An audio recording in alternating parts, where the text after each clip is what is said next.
ലൂക്കോസ് സുവിശേഷം 1:27 മുതലുള്ള വാക്യം, കൃപ ലഭിച്ചവളെ നിനക്ക് വന്ദനം, നിന്നിലൂടെ ഒരു വിശുദ്ധ പ്രജ പുറത്തു വരാൻ പോയി. ദൂതൻ അവളുടെ അടുക്കൽ അകത്ത് ചെന്നു. ഈ ദൂതൻ ആരാ? തുടർന്ന് ഈ മനുഷ്യൻ പറയുന്നുണ്ട്, ഞാൻ ഗബ്രിയേലാണ്, ദൈവത്തിന്റെ സന്നിധിയിൽ നിൽക്കുന്നവനാണ്. ദൈവത്തിന്റെ സന്നിധിയിൽ നിൽക്കാൻ നിയോഗമുള്ളവൻ ഇപ്പോൾ അകത്ത് വന്ന് അവളുടെ അടുത്ത് നിൽക്കുകയാണ്. ദൈവത്തിന്റെ സന്നിധിയിൽ നിന്നവൻ ഇതാ ഈ മറിയയുടെ അടുത്ത് വന്ന് നിൽക്കുക. ദൂതൻ അവളുടെ അടുക്കൽ അടുത്ത് ചെന്നിട്ട് പറയുകയാണ്, കൃപ ലഭിച്ചവളെ നിനക്ക് വന്ദനം, നിന്നിലൂടെ ഒരു വിശുദ്ധ പ്രജ പുറത്തു വരാൻ പോകും.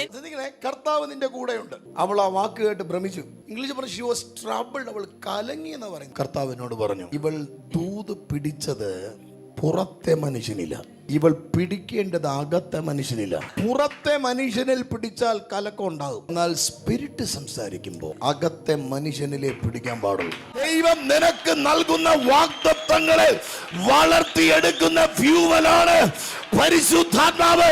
നിന്റെ മേലുള്ള ആത്മാവിന്റെ നിഴലും, ആ നിഴല് നിന്റെ മേൽ വീണാൽ ദൈവം പറഞ്ഞ ആ വാഗ്ദത്തം പുറത്തേക്ക് കൊണ്ടുവരും.